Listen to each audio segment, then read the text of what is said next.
In an age fueled by social media with filtered images, overexposure to fake images of perfection and everyone's life seeming more glamorous and more perfect than ours, it can be so easy to fall into the trap of losing our self-worth, comparing ourselves, chipping away at our own confidence. So keep watching, and I want to show you how to not only regain your confidence, but to keep it high all the time.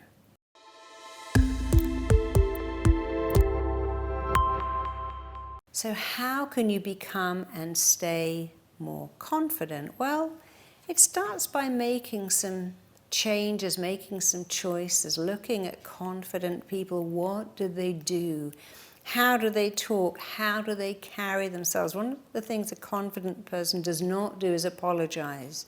I'm so sorry I'm late. I'm so sorry I'm so difficult. I'm so sorry I'm so needy. They say other things. Thank you for waiting for me.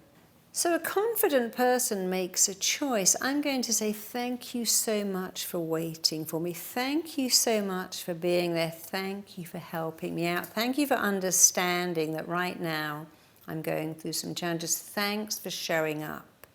They say thank you more and sorry a lot less. And that is a choice. If you want to be confident, use confident language. Don't say, I'm all right, me. I'm not bad. I have good. They say, I am amazing. I'm so gifted at IT. I'm a phenomenal cook. I'm such a tolerant, kind, caring parent. So practice using kind words to yourself. And confident people actually tell you what they're good at. You know, I'm really good at IT. I'm so good at cooking. I love knocking stuff together. It's a gift I have.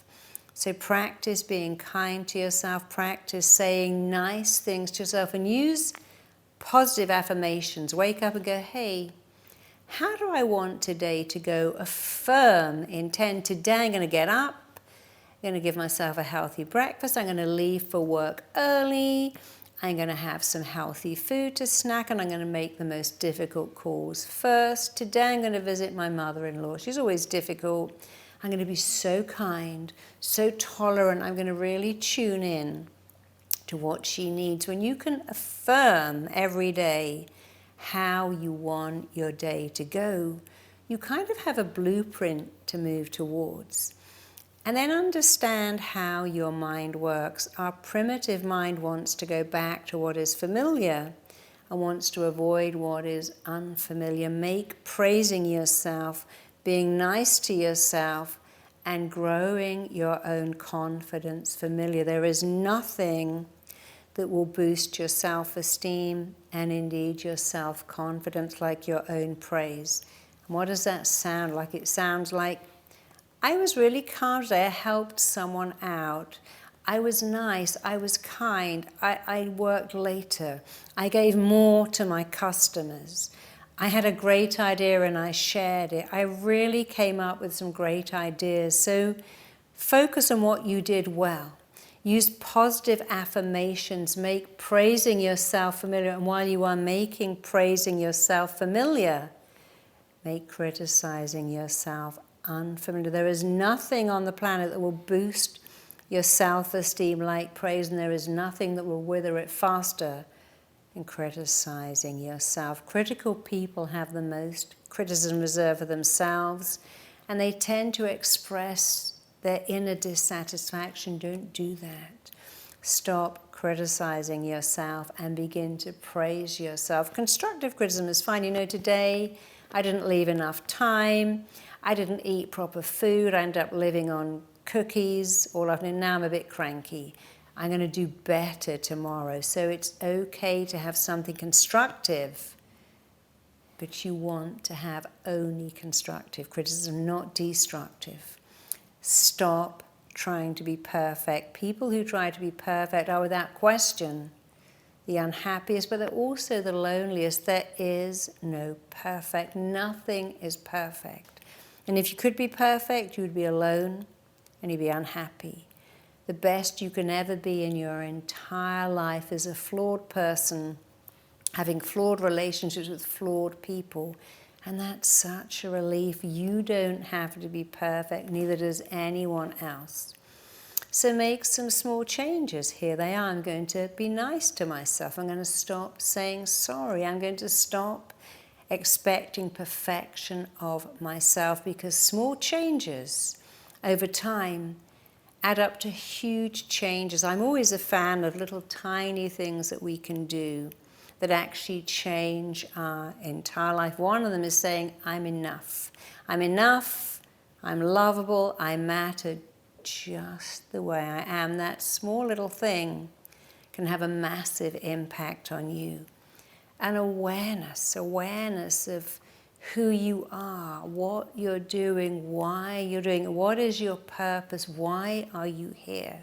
When you have an awareness of how you can do better, it really helps you to practice being better. And do not compare yourself. Look at that person, they've got more than me. I've often had people walk into my office who are stunning, breathtaking, like they've been steam cleaned, head to foot in designer clothes, and think, wow, I want to be you. And then when they speak, I saw that once with a lady who was so stunning and beautiful and elegant and carried herself like a movie star. And she said, my life is miserable. I had an arranged marriage to my husband. He's such a nice guy. I can't even stand him to hold my hand because I've loved my cousin my entire life. I wasn't allowed to marry him. And I have to stay with this man because if I leave him, he will get custody of all our children, and the youngest is only 2. And it's intolerable, and I'm drinking just to cope. And I thought, wow, I don't envy you anymore. I'm free. I have custody of my child. If I didn't love my husband, I could leave tomorrow. And I felt so lucky. So be careful when you compare yourself to a movie star or a superstar or someone who's a model. And remember, people who seem to have it all, like Whitney Houston, they're often desperately unhappy because the stress and the pressure of balancing having it all for them can be too much. So don't compare yourself with anyone. You are unique. Don't try to be perfect. Don't compare yourself to anyone. Your life is a work in progress. Look at, wow, I'm so much better than I was last year. I'm calmer. I'm more tolerant. I've learned something new. If you need to compare yourself to anyone, only compare yourself to your past self, and only if you believe your present self is doing better. So confidence, you may think people are born with it. That isn't true. It often is a choice. Confident people say, I'm good at this. This is my area of excellence. This is my unique skill set. You know what they don't say? They never go, oh, don't mention it. It was nothing. When you say, wow, I love your book, they go, thank you so much. I loved writing it. I loved that TED talk you gave. I'm so glad you said that because I really enjoyed preparing it. I love this food. Well, you know, I didn't get the right seasoning and it had a few missing ingredients. It's not very good. They go, thank you so much. I really enjoyed making it for you. Confident people don't mention it. When you praise them, they say, thank you so much. I'm glad you noticed. I'm glad you like my product. I'm glad you're enjoying my business. I'm so glad. You think I'm a great yoga teacher, Pilates teacher, IT technician.